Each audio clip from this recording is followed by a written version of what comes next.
It is a birth story episode. This one is about a long but very fulfilling unmedicated hospital birth.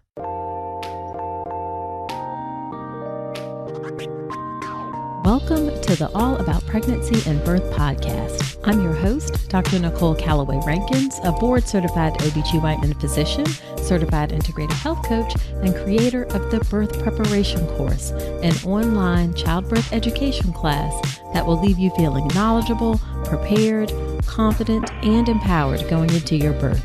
Quick note, this podcast is for educational purposes only, and it's not a substitute for medical advice. See the full disclaimer at ncrcoaching.com/disclaimer. Well, hello there. Welcome to another episode of the podcast. This is episode number 45, and I'm so glad you are here with me today. So in today's episode, we have a birth story episode. You guys know these are some of my favorite episodes. And today we have Lynn Turcotte-Schuh. She is going to share how she had a completely unmedicated hospital birth. And although it took 53 hours, she is still very happy and satisfied with her experience. And in fact, she was so happy with her experience that she left her job as a marine mammal trainer and founded Happy Mama Wellness, where she is known as the Toddler Trainer. She's a certified childbirth educator. She's also a parenting coach, and her mission is to help parents better understand themselves and their children so that they can spend less time yelling and more time connecting. Lynn is highly passionate about helping mamas find their power and trust their instincts during pregnancy, birth, and beyond. I had such a great time chatting with her today, and I know you are going to enjoy our conversation as well. Now, before we get into today's episode, let me do a quick listener shout out. This is to one Natalie Gomez, and the title of her review that she left me in Apple Podcast is So Thankful. And the review says, "This podcast has been so helpful and informational. I am so thankful for your insight into the world of birth and pregnancy. I wish more doctors and nurses were as up to date on this information as you. This year, my husband and I are trying to conceive, and I already signed up for your birth plan course. I'm sure you have a full plate as a wife, mom, doctor, and now your podcast, but thank you for this. I love it so much." Well, thank you so much for that kind review, one Natalie Gomez. I wish you and your husband well as you start your family this year. It is awesome that you're being so proactive, including signing up for my free class on how to make a birth plan. Now, speaking of that free class, I have an announcement to make about it. I got a lot of feedback that women were interested in the class, but it was hard to make the time. So what I've done is I have converted the class to an on-demand class where it's offered several times each day, and you can sign up for a time that works best for you. So just go to ncrcoaching.com/register. Of course, that link will be in the show notes, and sign up for the class. It's chock full of information to help you make a birth plan that works, to help you have the birth you want. Women absolutely love this class. It's 100% free, so sign up today. I hope this new way is more convenient for you so you can get this great information. It is not too early to start thinking about making your birth plan. So go ahead and go to ncrcoaching.com/register and sign up for a class. Now, remember, this class is also a great way to kind of check out my signature program, the Birth Preparation Course. The Birth Preparation Course is a comprehensive online childbirth education class that gives you everything you need to be knowledgeable, prepared, confident, and empowered for your hospital birth. You can learn more about the class at ncrcoaching.com/enroll, or definitely check out the free class, ncrcoaching.com/register, to kind of get a feel for it. All right, so let's go ahead and hop into today's birth story episode with Lynn. Well, thanks so much, Lynn, for coming on to the podcast. I am super excited to have you share your birth story with us. I'm excited to be here and to share my story, for sure. So why don't you start off by telling us a bit about you and your family? Sure. So my wife and I have been together for almost 20 years. Oh, wow. And I just turned 41, so pretty much half of my lifetime. And we've been married for 10, and we knew from the beginning that we wanted to have children, but obviously we need to have some help. We are missing part of the formula. So our journey before we even got pregnant, we went through about 2 years of just testing and prep work and counseling and all that kind of stuff. So we have one daughter. She's going to turn 6 in 2 weeks. I can't believe it. Time flies. Yeah. And then we have one angel baby that is about a year ahead of her. So we had a miscarriage about a year ahead of her. And so other than that, we're pretty a normal family. I have the same experiences as any other married person, any other mom. There you go. I hear day. Yeah. Yeah. Well, I'm sorry about your angel baby. I don't think I realized that when we scheduled the interview. How far along were you when you had a miscarriage? I was about 12 weeks, and it was actually an ectopic pregnancy. So like my numbers were kind of all over the place. They weren't quite sure if it was going to be viable or not. So we spent because we were doing the like insemination, I guess. Yes. Thank you. So because we were doing that, you knew the instant we were pregnant, right? Like they're tracking things way earlier than anyone should even be starting to track things. Right.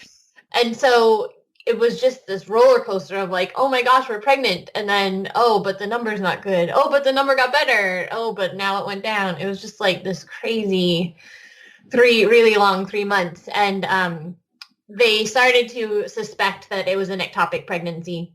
And so they said, watch for vomiting or abdominal pains and all this kind of stuff. And sure enough, I was at work one day and I started to feel really nauseous and I vomited and I was like, I need to call a doctor. Something just didn't feel right. I just knew. Right. And we had an ultrasound that day and it confirmed an ectopic pregnancy. So they did the methotrexate injection. Yep. In hindsight, right? Because when you're in the situation, everything's heightened emotions. But in hindsight, I'm so grateful for that because the other option would have been surgery. So we went through that and it took about a week and a half for my HCG levels to drop and the pregnancy to be over. And then we had to wait another 3 or 4 months before we could even try again. But we got pregnant on that very next try with my daughter. And the ectopic pregnancy experience, the emotion of it actually is kind of what led me down the more unmedicated, natural birthing path in the first place. Because I was like, I just want to listen to my body. Because I trust my body. It told me what was going on before. I just want to be able to trust it again. So. Okay, cool. Yeah, I don't think we do a good enough job of understanding the impact that of pregnancy loss related to ectopic pregnancy. I don't think we appreciate that enough. Yeah, I didn't even know what it was. And this is probably getting a little off topic, but I try to be really open about my experiences, even if I get emotional, because I feel like pregnancy loss in general is just not something we discuss and it happens so often. Yeah, it does. But when we tried to have a second child after my daughter was born, she was about 3, and I went through 7 cycles and we had 3 early miscarriages. In those 7 cycles, but I don't even really count those as losses in my brain because they were so early. If we had been not doing fertility, I wouldn't have even thought I was pregnant because I would have just got married.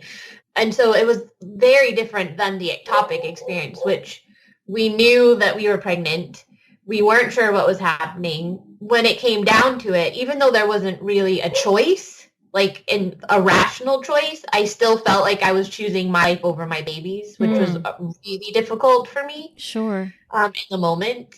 So I tried to be really open about that experience because I know there's a lot of other moms going through it, but. Yeah, absolutely. That's a really interesting concept. And we are getting off topic a little bit, but I think it's important that of choosing your life over your baby's life. Yeah. Yeah, which is it's ridiculous when you think about it because if we had let the pregnancy go on, neither one of us would have made it. Like Exactly. it wasn't an actual choice. Right, right, But right. But in the moment, that's what you felt. yeah, absolutely. In the moment, I was like, I'm a mom and this is my baby, and I would gladly give my life so that my baby could live. Right. So right. that was kind of where my mindset was, even though that wasn't reality. Gotcha. So, well, I'm glad that you were able to get pregnant fairly quickly after that. Yeah, we were surprised, obviously like a little nervous, but my levels when in the pregnancy where we had my daughter, they were like tripling in just a few days. So our doctor was very quick to be like, this one's okay. Like this was nothing like the last one. Your Right. numbers are crazy high. Like this is, you can breathe. You can breathe. Now you're just in normal like pregnancy risk. Now you're just where everyone else would be. Right. So I'm guessing you probably felt some relief when you had that first ultrasound that showed a heartbeat. Absolutely. We actually saw a heartbeat with the ectopic pregnancy. Which was crazy. But to see it in the right place and like see everything being what it was supposed to be was I can't even describe it, that feeling. It was like relief and excitement and like, oh my gosh, this is real. Right, Like, exactly. yeah, it was a lot. Yeah, that's unusual to see a heartbeat with an ectopic pregnancy. So you Yeah. definitely had a little bit of differentness going on there. Yeah, they were really surprised because that was part of the reason that they were confused, because they kept doing the internal ultrasounds and they could see like a little sac and they could hear the heartbeat, but they're like, that doesn't look like it's in the uterus. And it was just weird. Gotcha. Yeah. Apparently I'm in the exception to all the rules. So when you find out you're pregnant and things are going well, what did you decide to do for your prenatal care? Did you see a physician? Did you see a midwife? What did you choose? I knew right away that I wanted to go with a midwife. I feel like, how do I want to put this? I feel like just say it. Say it. My feelings won't be hurt if it has something to do with physicians. It's not that at all. Just in general, I feel like Western medicine doesn't try to get to the root cause of things. I feel like a lot of doctors are just like, let's fix the symptom. Yep. And so I tend to look for more middle of the road practitioners that obviously Western medicine is needed in some cases, but not in all. And so I try to look for practitioners that see that balance. So I was immediately drawn more to a midwife than an obstetrician. But we were in a practice that had both, so that if there was a complication, if we had to go to cesarean, I had met with the OBs that would be doing that. So that was kind of peace of mind for me. Got it. But our primary care was the midwife, and she knew that we wanted to try and go unmedicated, and we really wanted to have a vaginal birth if at all possible with minimal interventions. And she was really supportive of all of that. Awesome. Now, what part of the country are you in? We live in Connecticut. Okay. Some parts of the country don't have access to midwives, unfortunately, but I know. Yeah. And so, but it's great that you had that option available and felt comfortable with having the backup piece as well. So how did you feel about your prenatal care? I was really happy with it. There was a couple of visits towards the end of the pregnancy, and I feel like multi-doctor practices try to do this where you kind of rotate through everybody. Just because you're going to see who's on call, right? Right. Yep. And a couple of those visits were really frustrating for me because I had gone through this, my wife and I, we a team effort. We had gone through this whole pregnancy, seeing one of the two midwives, and we really built up a rapport, and they knew what our vision was. They knew what our hopes were. And then we would randomly get thrown in with this OB towards the end, who we would say things and they would be like, oh, that's not possible. And I would, in my head, I'd say, but our midwife's been telling us this whole time that like that was fine. So that was just a little bit confusing. Sure. But it wasn't like, it didn't put us off or anything. We just kind of let it roll off of our shoulders. So for the most part, I was really thrilled with the care that we got and that people were actually listening to us. Like I felt heard, which I think was really important for me. That's important for every woman. Absolutely. Yeah. So I'm curious, what are some of the things that you wanted for your birth? And then when you threw out those things, the feedback you got from some of the physicians that was sort of like, okay, like that's not what we talked about. Yeah. Yeah. I'm trying to think of just something right off the top of my head. Okay, so we were very big on not wanting to have any IV fluids unless needed. I was like, I'm sure we're going to talk about this, but we did the Bradley method for childbirth prep. So my wife and I had basically like gone to school, right? For 12 weeks, we were learning about my body and like the process of birth and, all these different things that may or may not happen. And so I felt like I was coming from a semi-educated place. So I had talked to my midwives at length about wanting to really try to stay hydrated orally, right? At home, I would drink plenty of fluids. And when we got to the hospital, because I am not a good patient in the hospital, I knew that going in. And like needles and being hooked up to things, like my anxiety just skyrockets. And so I was coming from that place, knowing that if I got anxious and fearful, here comes the adrenaline, and now everything's kind of shot. So from that standpoint, I was like, can we just not, like, the less machines I'm hooked up to, the more calm I'm going to be. That's kind of where Yeah, and you were pretty healthy and low risk other than I was old. Yeah, I was going to say at 35, which is so rude and disrespectful, the terms that we use, but I know. But other than that, everything was great. I was healthy. And so one of the OBs, our first appointment with them, it was a great rapport. Felt comfortable with them. And then they had said something about, well, when you get to the hospital, you'll be on IV fluids anyway, so you don't have to worry about X, Y, or Z. And I said, we are going to just do a heparin lock and hopefully not have to go on fluids. And the OB was like, no, we put everybody on fluids. And I was like, that's not what the midwife said.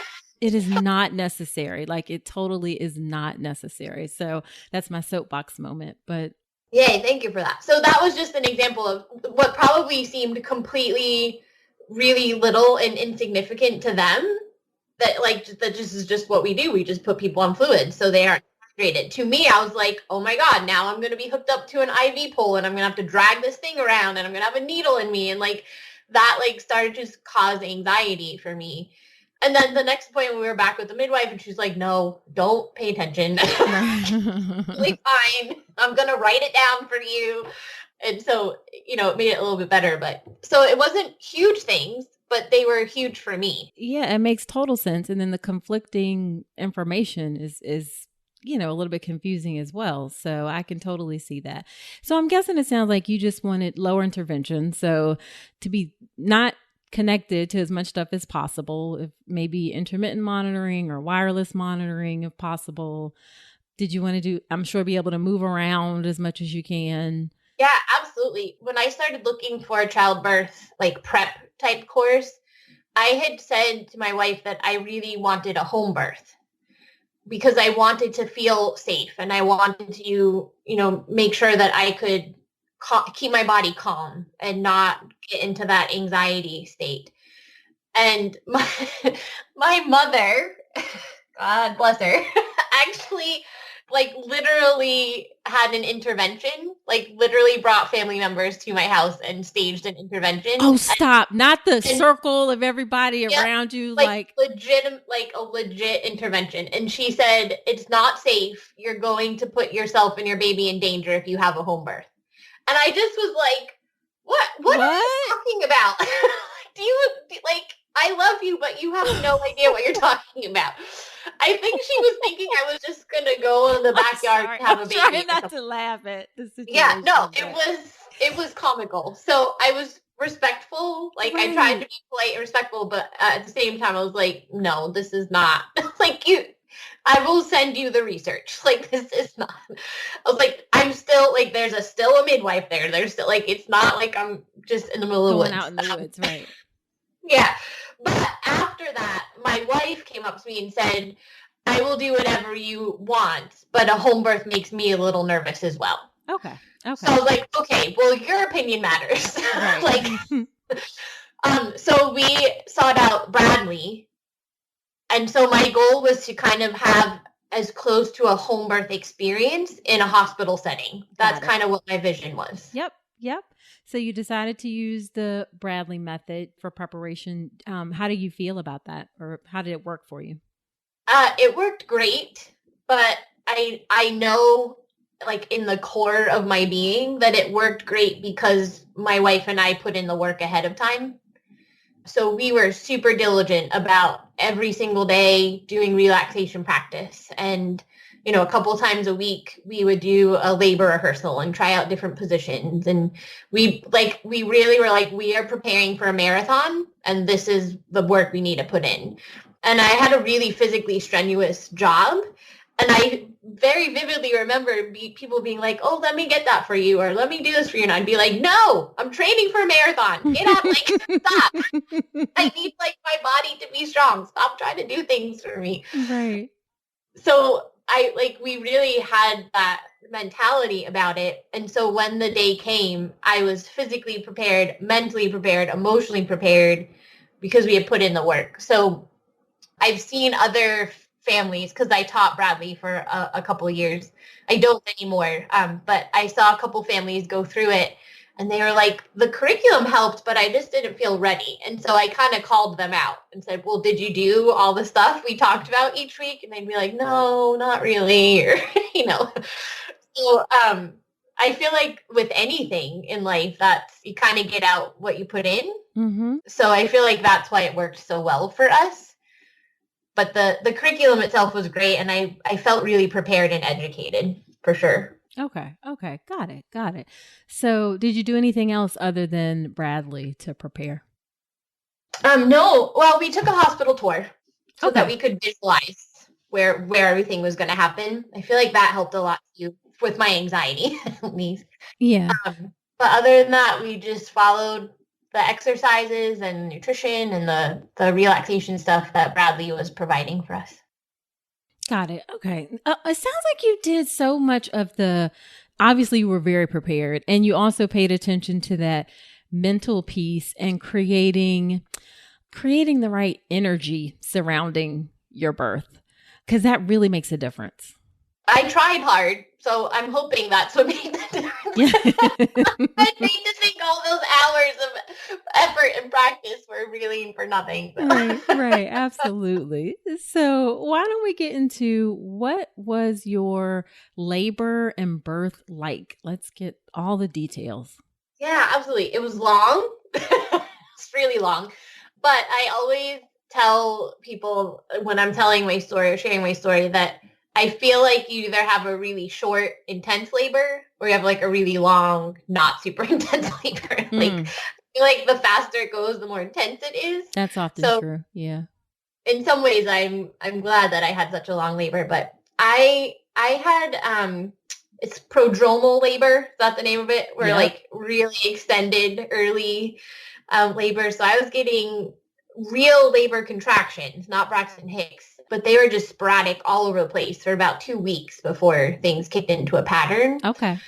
And I actually was a marine mammal trainer before I had my daughter. So I was on stage, on microphone, like talking to thousands of people at a time, working with sea lions.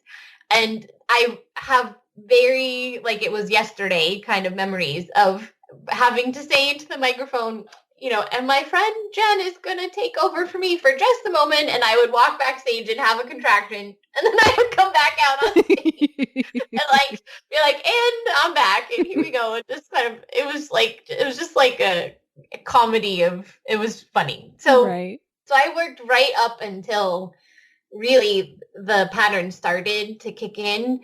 And I told my supervisor, I said, I'm not coming back. I'm going on my weekend. I'm not coming back. So just know. Right. This is it. I'll see you in a few months. And how many weeks were you? I was 39 weeks. So my daughter came just a week early. Okay. So on a Saturday morning, my contractions were starting to get into a good pattern. So they were about like 15, 20 minutes or so apart. So it was something we could actually time at that point.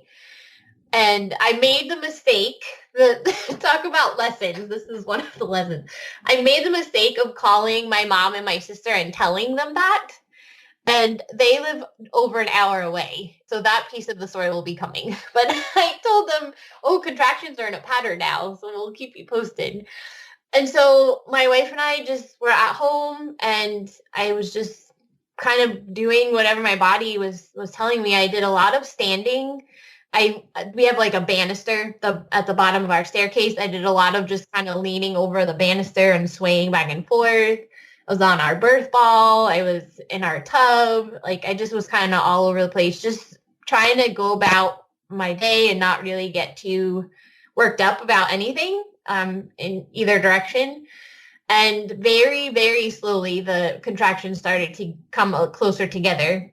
And then I went to sleep on Saturday night because I was really tired. And they didn't stop, but like I could sleep for an hour or two and not really feel anything. So I got a couple hours of sleep on Saturday night. And then early on Sunday morning, I woke up and things were getting a little more intense. And so I woke my wife up and I was like, I need you now. I need you to like be my coach now. Right. Whereas on Saturday, she was there. And if she tried to leave the house, I was like, where are you going? But I didn't really need her to like do anything with me. I just need her to be there. So on Sunday, we were just kind of doing our relaxation stuff that we had practiced, and the contractions continued to get closer and closer together. And around 5 o'clock on Sunday evening, the contractions were about 5 minutes apart, and I started to get nauseous, like really nauseous, and I started to vomit, which is, I now understand, is a good sign, right? It actually is, yes. In the moment, you're like, oh my God, can this get worse? But it was a good thing. So after like the second or third time that I had gone into the bathroom, I came out and I looked at my wife. I said, it's time to go. Like, you need it. It's time to go. So we got everything ready, got in the car. We drove to the hospital. We actually called our Bradley instructor on the way to the hospital just to like confirm that we were right. ready, doing the right thing. And when we arrived at the hospital, my mother, my aunt, and my sister were in the waiting room as we walked past. Okay. Because when I called on Saturday morning, they had come down and rented a hotel room next to the hospital so that they could be there like the second we called and said that we were. So I know. So I kind of like waved and was like, okay, they're here. And then just kept going because I was in my own little thing. Right. I was getting really frustrated when we got to the hospital. I feel like at least 10 people, and I'm not really exaggerating, were asking me, do you want a wheelchair? Do you need a wheelchair? And I was like, no, I'm not crippled. Like, right. I'm just pregnant. Right. Like, I need to walk. I need to keep moving. Just stop asking me that. But it did we had to stop many times on the way to the maternity unit because I was having contractions. So they admitted me. Contractions were like really close together. I was about 6 centimeters dilated. Oh, nice. Yeah, I was really excited about it. And my daughter was still pretty high up in station. But other than that, they were like, this is great. And the doctor was on call because it was a weekend. He made the mistake of saying, we'll have a baby tonight. So I always say it was his fault. Those were his famous words. So I was, again, really tired, and I was trying to get some sleep. And I honestly don't even remember this nurse's name. And this is not all nurses because the next shift was amazing. But this one particular nurse, she kept coming in and flipping the lights on in the room and waking me up because I had the telemetry on. I had the wireless waterproof monitors. So she kept saying your contractions are like spreading out. We can't have that happen. And I just kept looking at her and saying, but I'm just tired. Like, I'm just so tired. And so all Sunday night was just this back and forth. And I could feel my anxiety going up. I could feel my stress going up. Right. And so when the midwife came on shift on Monday morning now, around 8:30, she checked me and I was only 7 centimeters. I'd only gone 1 centimeter overnight. And I So was that like, was I'm in exhausted. like over 12 out. Like, Yes. oh, Yep. okay. So I looked at her and she was like, you look exhausted. What, did you sleep at all last night? And I told her what had happened. And she said, oh no, no, that is not acceptable. She said, I'm turning the lights off. You are getting in the bed and no one is coming in this room for a couple of hours. Like, you will close your eyes. And so I really think that made all the difference because I felt safer. I felt like she was listening to me. Right. And like, okay, I can go to sleep. And I literally closed my eyes and I slept for 3 hours straight. Even though the contractions were they were pretty close together, I just slept right through them because I was so tired. Wow. So this is now like around noontime and the midwife comes in and she says, okay, you're 9 centimeters. She's like, you're almost there. Right. And she asked if she could break my bag of water. And I said, you know what? I feel really good. That nap really helped. Can we just wait like another hour or so and see where we're at? And she said, absolutely. So I was up. I was moving around. I was like, come on, gravity. Like, let's do this. Right. And after about an hour and a half, she came back in. I was still just 9 centimeters. So she broke my bag of water, and the couple of contractions after that were the only ones that I remember thinking to myself, this really hurts. Like, this is really painful. I don't know if I can do this. But after the first couple, I was like, okay, this is just kind of the new normal. And I was able to get on top of them and it didn't, I wasn't stressing out about it. Gotcha. Now, who was there with you? I know your wife was there. Okay, yep, so that's it, just her. Okay, and then did your mom and your aunt and your sister just hang out in the waiting room the whole time? They all were in the waiting room until about, I was told, until about 1 a.m. on one day morning, and then everybody got sent home because they were like, nothing's happening. Right. Okay. And then I forgot to ask, did you think about having a doula? We kind of did at the time, but we ended up not getting one. And I always think to myself, like, what differences could have been made? Because I really, and again, this nurse that was there on Sunday night could have been the most wonderful person on the planet. Like, but she was rude turning on the lights every time she came in the room. Yes. Yeah. So I always think, like, if we'd had a doula that would have advocated for us, like, what would have happened? Because my wife just didn't feel, she's not confrontational. So she wasn't advocating. She was just like, oh, okay, the nurse said get up, so let's get up. And so she was an incredible coach the rest of the time. I seriously couldn't have done it without her. Like, it was for sure a team effort. But that's the one part that I'm always like, Gotcha. Because that's where everything just stalled. And I know that it was because I was just anxious and stressed and not feeling heard. I wasn't feeling supported. I was feeling like no one cared what I was trying to tell them. And I was just another number at that point. And they were trying to make things go faster. So I feel like a doula could have really helped in that situation for sure. And I encourage people all the time to check out doulas because they don't replace your coach, right? They're kind of like a third team member. Exactly. They fulfill the circle, right? They round out the team. Exactly. Yeah, so I'm a huge advocate for doulas in general. Okay, gotcha. So you were 9 centimeters. She offered to break your water. You wanted to wait, and then she did, and the contractions went up in intensity. Yeah, they did, but only for a couple. And then, like I said, I was kind of like, okay, this is now the new normal. Okay. And then it took another couple hours before I was fully 10 centimeters dilated. Because my daughter, she was still really high up, so there wasn't like a ton of pressure from her head. So by the time she was low enough and I was feeling an urge to be pushing and I was fully dilated, it was 5 o'clock in the evening. So I started to push actively at 5 in the evening, and I pushed for about 2 hours. And my contractions were so spaced out in that stage that I was pretty much losing all of the progress in between the contractions that I had made during the contraction. Right. So my midwife said we'd like to start a Pitocin drip to augment the contractions and get them closer together. So instantly I was like, absolutely, because I'm exhausted. Like Right. I just want this. I want her out. I want to be done. Like I just want to be done. So they started the Pitocin drip, and that was like around 7:30. And it seems like a long time, but I pushed for another 2.5 hours after that, and she was out. So Okay. it seems like that was a long time after the Pitocin, but really, like, there was nothing happening before the Pitocin. So it's Gotcha. almost like those first couple hours didn't really count. So she was born at 10:03 p.m.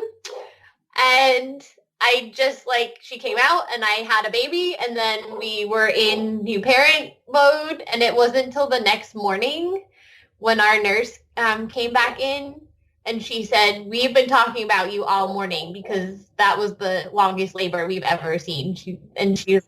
We clocked you in at 53 hours. And I was like, say what now? Say who? What? Huh? So in it, I had no clue that it had, like, I was just in the moment. I wasn't keeping track of anything. But afterwards, I was like, oh my goodness, 53 hours. Like, wow. But then I was like, 53 hours? Excuse my French, but I'm a badass. Like, I can do anything. That was amazing. That is very true. Now, how did you like stay? So, okay. So like mentally you weren't, obviously you felt physically tired, but did you feel like how did you sort of like stay in the game during all that long time? Or was it just like a moment to moment thing? Practice. Yeah. Because I just kept telling myself, okay, we're just going to focus on this next contraction. Like, I'm not going anywhere else except this next contraction. And I also went into, I knew all of my options for like medicinal pain management. And my goal was to be unmedicated, but I was like, I'm not going to be a martyr. Like, if this is really painful, I want to enjoy the experience. So nothing was off the table for me. So I would kind of check in with myself for each contraction, say, okay, at the end of it, can I do another one of those? And my answer was always yes. But I had told myself ahead of time, if I ever answer no, then I'll ask for help. So it was just like this moment to moment. I just took things one contraction at a time. And that was really all, like, I didn't really think about anything else. I had a playlist. Music is really, we're a very musical family. So I just, like, if I started to feel really stressed, I would put on certain songs. Or if I was starting to, like, lose my gusto, I would put on, like, you know, like a song like Happy.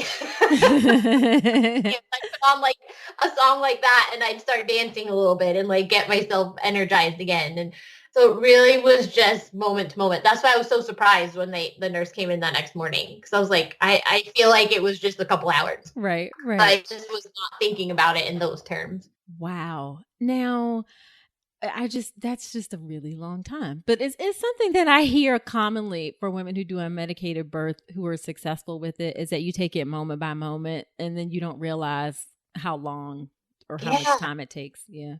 I really had no concept, like zero. Just was doing what I was doing. Right. Now, do you remember whether or not the contractions with the Pitocin felt different or stronger? I think contractions on Pitocin feel a little bit more intense, but I'm curious what you think. Yeah, I definitely remember them being more intense. And I remember when I was pushing before they gave the Pitocin, I could feel the contraction building. Like, you know how it kind of like it builds up to that peak. I could feel that process. Right. But after the Pitocin, I remember that they just kind of came. Like, I didn't have as much of a warning that it just went from like 0 to 100. Gotcha. And so before the Pitocin, I would do my, 2 breaths. Like, I'd breathe in, breathe out, breathe in, and then I would get myself ready. But the Pitocin contractions, I'd be like, oh my gosh, it's here. Right. I would just be like, okay, here we go. Okay. Okay. But it wasn't like it didn't hurt more, if that makes sense. Okay. I think it just felt more intense for me because I didn't have that time to work up to it. It just was like, here it is. Here we go. Okay. And then I presume they did skin to skin and delayed cord clamping.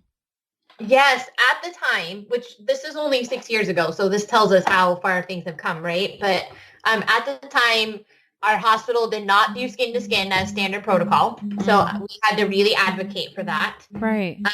And we had to really push for them to delay the clamping of the cord. They were like, no, that we don't do that here. I was like, but you can, right? Right. There's no reason you can't. Right. And even the midwife didn't either? Yeah, that wasn't their protocol at the time. Interesting. Okay. Yeah.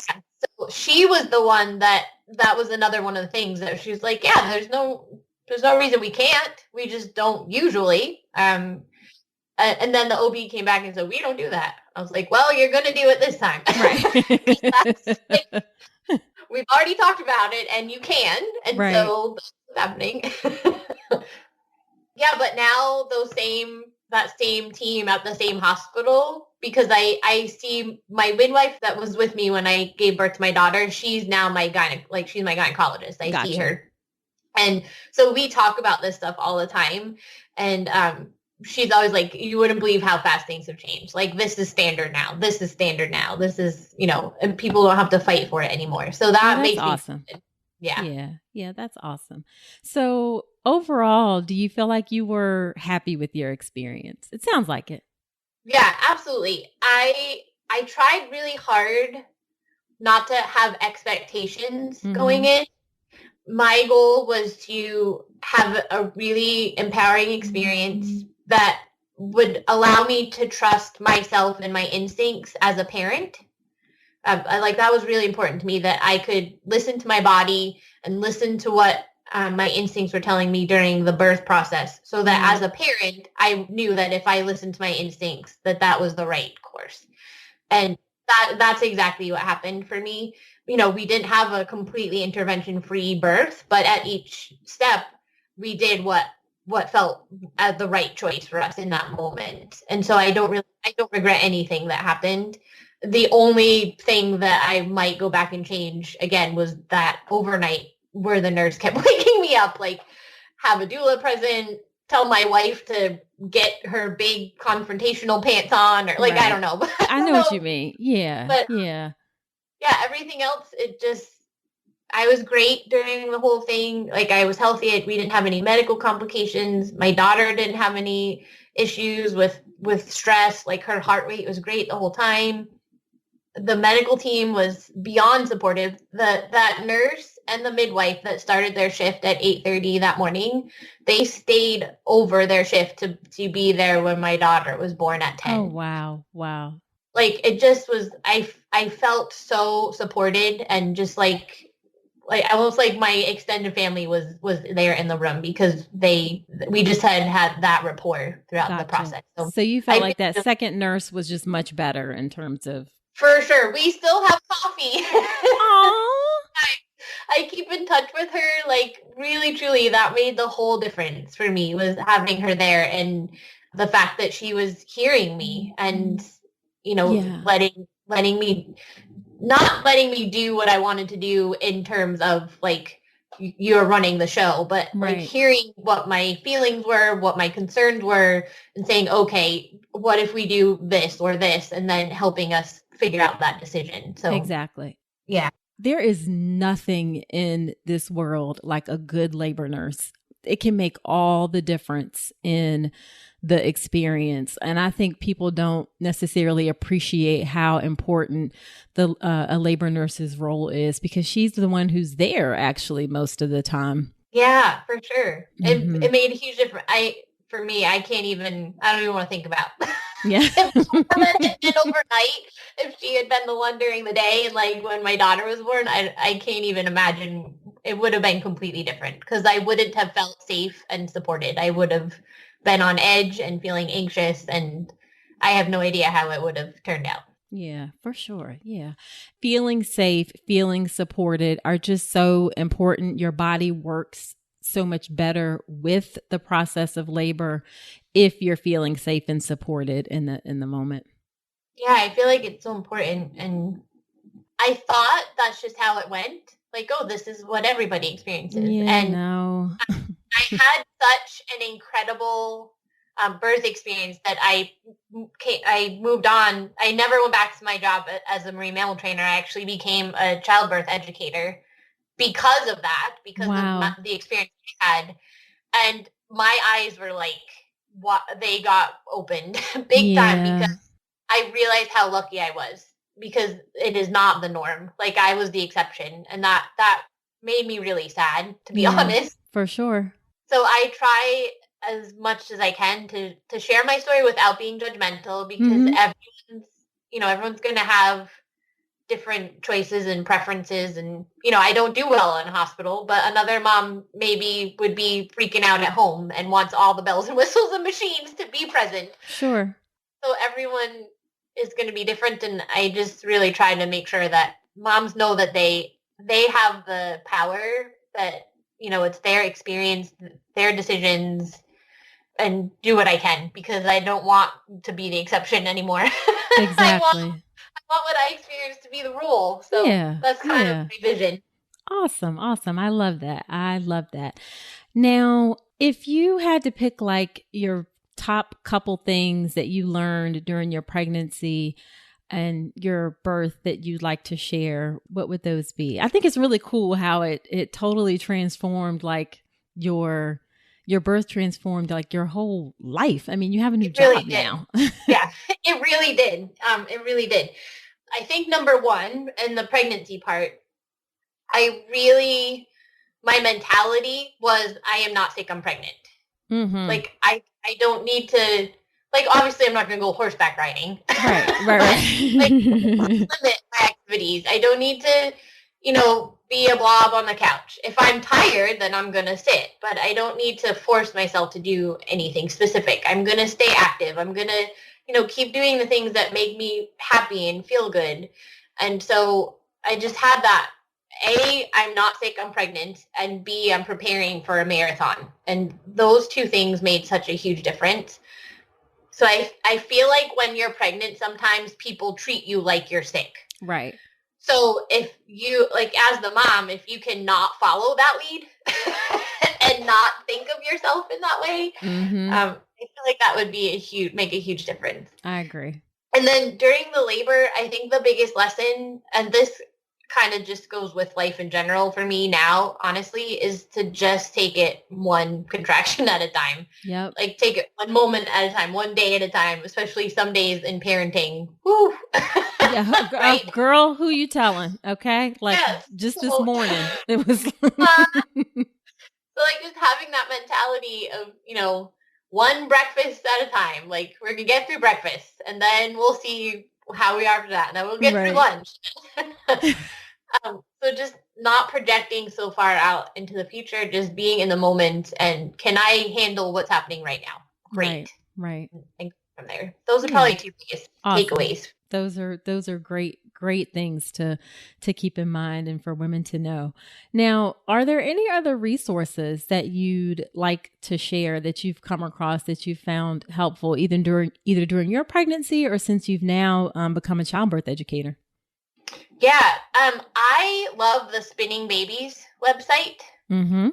I did not have the opportunity to use it when I was pregnant, but I feel like I don't send people there and say, hey, try this at home kind of thing. Right. But I feel like there's so much really great information on that website and conversation starters, because I feel like everything's so behind closed doors with labor and birth that we just have this vision of what it's like in the movies, and which is not realistic. Not at all realistic. No. Yes. So people are like, oh, I'm going to be on the bed hooked up to, a million machines, and I'm going to pull my knees up to my ears, and that's how you give birth. And so I feel like the Spinning Baby site just gives you so many different perspectives and alternatives and, just different things to do. So I really like that resource. And just in general, a childbirth class, I feel like is probably the best resource. And even I'm always like, because I work at a hospital, I teach at a hospital, Uh-huh. but I also have an online course that I had created. So I'm always like, I don't care if you're doing it with me, but do it with somebody. Right. Like, I agree. take a course with somebody because you don't know what you don't know. And the more you understand what's normal and what you can expect and, what options might come at you, the more tools that you have, all of that equals less anxiety and most likely a labor that's going to progress better and an experience that's going to feel better. So Exactly. I feel like the biggest resource just in general is taking a class, regardless of where you take it from. Yeah, I agree for sure. There are lots of different options. Obviously, I have an option. If you have an option, you have to find what works best for you. You're going to click with different people and styles and all that kind of stuff. But for sure, Exactly. just find a childbirth education class, please. Yes, yes. I read a statistic last year that it said like only 20 or 25% of new parents take a class. And I was like, this is crazy. Like Yeah. people research buying a new car more than they research having a baby. It's true. Yeah. Yeah. And in the system that folks are giving birth in, really a childbirth education class is key. Yeah, I totally agree. So that's one of the reasons that I really was drawn. I found you on Instagram, but I was just drawn to your account because the content you're posting and the words, it was like, you're in my head. Like, you're so just on the same page about, especially that it doesn't matter how your baby comes into the world. What matters is that you feel supported and you feel safe and you feel like you had, like that you are the one that was in the driver's seat and things weren't done to you, right? Like all that kind of stuff. I feel like we're in alignment. Absolutely. And along those lines, why don't you tell us where folks can find you? Because we need to connect and work together. And guys, you can reach out and find different people who have, of course, those supportive messages. I don't think women can hear that enough during pregnancy. So tell us where women can connect with you and some of the things that you're working on. Absolutely. My services have kind of morphed as my child has grown. So I still have that online childbirth course, but it's actually now part of a membership community that I have. So I now do parent coaching. Like it just keeps changing as I get into new phases with her. But everything, all the information about me, how to work with me, other resources can be found on my website, which is happymamawellness.com.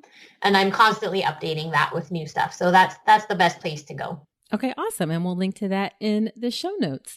Well, thank you so much, Lynn, for agreeing to come onto the podcast and share your story. You have such lovely energy, and I'm really glad that you came on.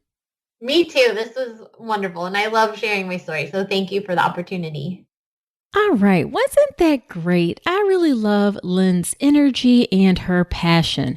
Now, one thing I asked her after we finished recording that I forgot to ask while we were recording is, did she get pressured to get pain medication or an epidural? And the truth is, she did say that she got asked a lot whether or not she wanted medication or an epidural. And she said actually her wife was really helpful in this regard and being kind of like a gatekeeper to keep that pressure off so she didn't feel like she had to get it. So that was one thing I wanted to mention that I forgot to ask during the episode. All right. Now, after every episode, I do something called Nicole's Notes where I talk about my top 3 or 4 takeaways from the episode. So here are my notes from my conversation with Lynn. All right. Number 1, think about having a doula to advocate for you. Lynn mentioned how things maybe would have been a little bit different if she had a doula who could have advocated for her, especially she talked about around that instance of having the nurse who kept turning on the lights in the room. And I think that's a great example of where a doula can either speak up for you or sometimes that can be a little tricky because maybe it puts doulas in a little bit of an uncomfortable situation, like where they're talking to the hospital staff. Not all doulas feel as comfortable doing that, but a more experienced doula will, or they can also just say like, when it's a quiet moment in the room, say, hey, next time she comes in, maybe you can say, or ask your partner to say, do you mind not turning on the lights when you come in? So kind of giving you that language to help you or your partner speak up. So again, having a doula to advocate for you, whether they speak on your behalf or whether they help give you the language to speak up as well. All right, number 2, Lynn talked about the importance of feeling safe and supported during your labor. This is so important, y'all. This is very, very important. Your labor goes so much better. It's smoother. I would even say easier if you feel like you are safe and supported. When there is fear or mistrust surrounding your labor, your body just does not work as well. The process does not go the same. So it's really important that you feel safe and supported during your labor. Now, a really important part of doing that is point number 3 that I'm going to talk about and that Lynn mentioned as well. And that is getting prepared for your birth. You definitely need to take some time and educate yourself before your birth. There are lots of options out there. Lynn said she did the Bradley method. There are lots of options out there, and you have to find which option works best for you, but you definitely need to do some type of childbirth education. Of course, I have my signature program, the birth preparation course, but again, like I said, there are other options that work for folks, and you just have to do a little bit of research, but please take the time to invest in some good, comprehensive childbirth education. That is the best way in order to have that great energy surrounding your birth, to feel safe, to feel supported, to feel empowered going into your birth. So I cannot stress that enough. All right, so that is it for this episode. Be sure to subscribe to the podcast in Apple Podcast or Spotify or wherever you listen to podcasts. And if you feel so inclined, I would love it if you leave that review for me, especially in Apple Podcast. That helps other women find the show. It helps the show to grow. And like I said, I love giving listener shout outs. So leave that review for me in Apple Podcast if you don't mind. I would be most appreciative. Now, next week on the podcast, I am going to do an overview of all the tests that are done during pregnancy and why each of those tests are done. This came from a question that somebody posed in my Facebook group community. As a matter of fact, if you're not part of that group, you should join it. It's the All About Pregnancy and Birth community on Facebook. I can link to it in the show notes. And what I'm going to do in the episode is talk about all the tests that are done. I've created a handy guide that you can download as well, so you can have that information handy for you. So be sure to come on back next week. And until then, I wish you a healthy and happy pregnancy and birth. Today's episode is brought to you by Women's Wellness Coaching by Dr. Nicole Calloway Rankins. Head to ncrcoaching.com to check out my free 1-hour mini course on how to make your birth plan, as well as my comprehensive online childbirth education class, the Birth Preparation Course. With over 8 hours of content and a private course community, the Birth Preparation Course will leave you knowledgeable, prepared, confident, and empowered going into your birth. Head to ncrcoaching.com to learn more.